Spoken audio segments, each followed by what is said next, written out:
चलो मित्रों, हवे आपणे एक आउट ऑफ बॉक्स એટલે કે ટેક્સ્ટબુકમાં નથી એવી એક થિયરી જોવાની છે। અસમાન વિદ્યુત ક્ષેત્રમાં વિદ્યુત ડાયપોલની વર્તણૂક, બરાબર। આને લગતા પણ ઘણા પ્રશ્નો ઘણીવાર પૂછી કાઢવામાં આવે છે, કારણ કે આપણી ટેક્સ્ટબુકમાં માત્ર સમાન વિદ્યુત ક્ષેત્રમાં જ વિદ્યુત ડાયપોલ શું વર્તન કરે એની થિયરી છે, જ્યારે અસમાન માટે બહુ ચર્ચા કરવામાં આવી નથી, પણ પ્રશ્ન પૂછાય છે। સો આપણે આ એક્સ અક્ષ છે, આ વાય અક્ષ છે, એમાં એક ડાયપોલ એક્સ અક્ષ સાથે થીટા ખૂણે ગોઠવેલી છે, રાઈટ। સો આપણે આના વડે વિદ્યુત ક્ષેત્ર શોધીશું, બળો શોધીશું અને શું વર્તન કરશે, આનું બિહેવિયર કેવું હશે એની આપણે ચર્ચા કરવાની છે। સો પહેલાં લખીશું કે ભાઈ આકૃતિ મુજબ ધન એક્સ અક્ષ સાથે થીટા ખૂણો બનાવતી દિશામાં એક વિદ્યુત ડાયપોલ ગોઠવેલી છે। માઇનસ ક્યુ થી પ્લસ ક્યુ તરફ ડાયપોલ મોમેન્ટની દિશા આવશે। સો પી અને એક્સ અક્ષ વચ્ચેનો ખૂણો કેટલો થઈ ગયો? થીટા। અથવા તમે એવું કહી શકો કે અહીંયા ઇનિશિયલ જે બિંદુ એ છે એની પાસે વિદ્યુત ક્ષેત્ર આમ છે, તો ઈ અને પી વચ્ચેનો ખૂણો પણ થીટા જ રહેશે, બરાબર। સો અહીં વિદ્યુત ક્ષેત્ર ઈ ધન એક્સ અક્ષની દિશામાં આપણે ધારવાનું છે, આમ।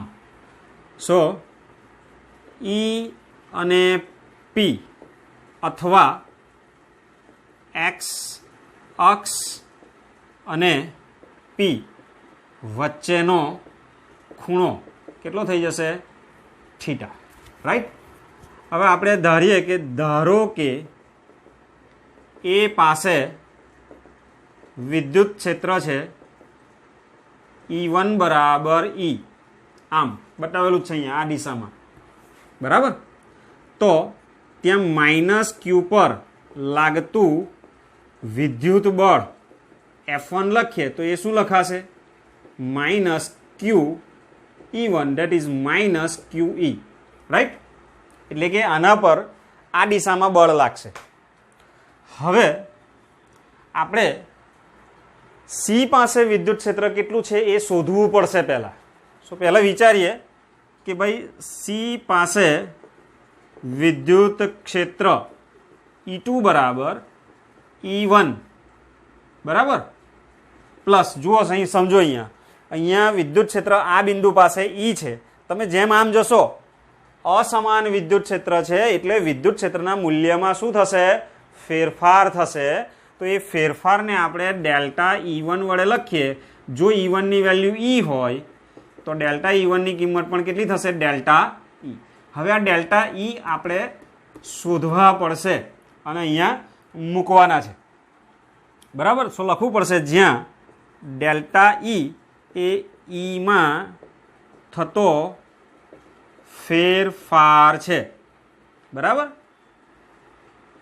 એથી બી સુધી, એથી બી સુધીમાં ઈમાં થતો શું થઈ જશે?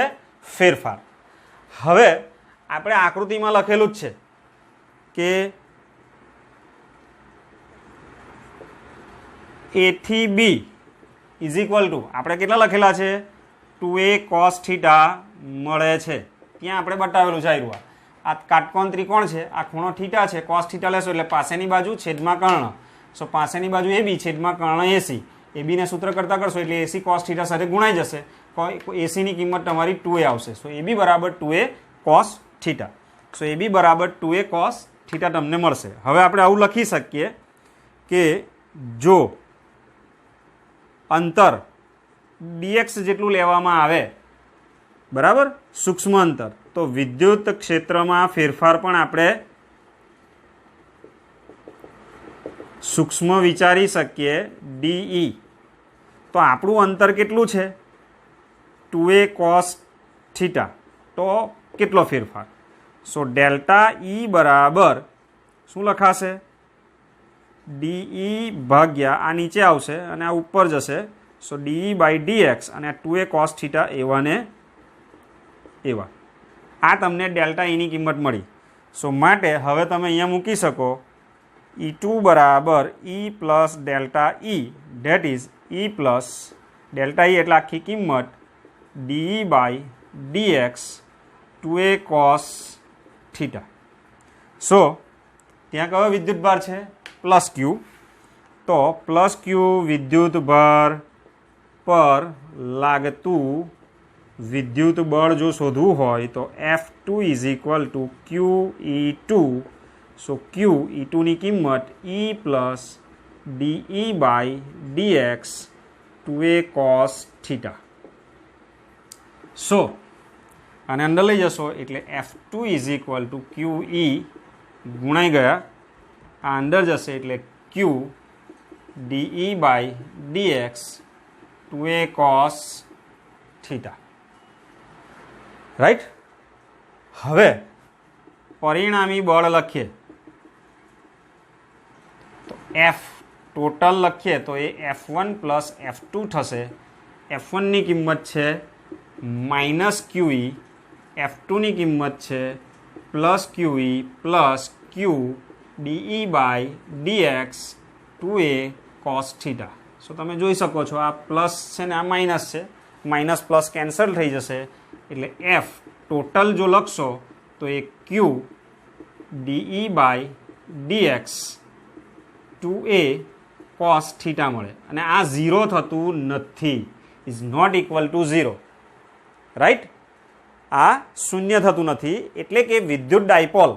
સો માટે વિદ્યુત અહીંયા એવું લખી શકો F total is not equal to 0 હોવાથી વિદ્યુત ડાયપોલ વિદ્યુત દિશા ક્ષેત્રની જે દિશા છે શું કરશે? એ રેખીય ગતિ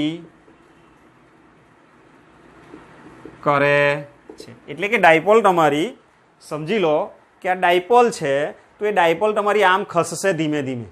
રાઈટ. હજુ આપણે રેખીય ગતિની ચર્ચા કરીએ છીએ તો આ ડાયપોલ તમારી વિદ્યુત ક્ષેત્રમાં આમ ગતિ કરશે ધીમે ધીમે. હવે બળ શૂન્ય નથી. સો અહીં અસમાન વિદ્યુત ક્ષેત્ર છે હોવાથી વિદ્યુત ડાયપોલ ટોર્ક અનુભવે છે. એટલે કે ટોર્ક પણ ઇઝ નોટ ઇક્વલ ટુ 0. અને આથી વિદ્યુત ડાયપોલ ક્ષેત્રમાં શું કરશે? બોલો. ભ્રમણ કરશે.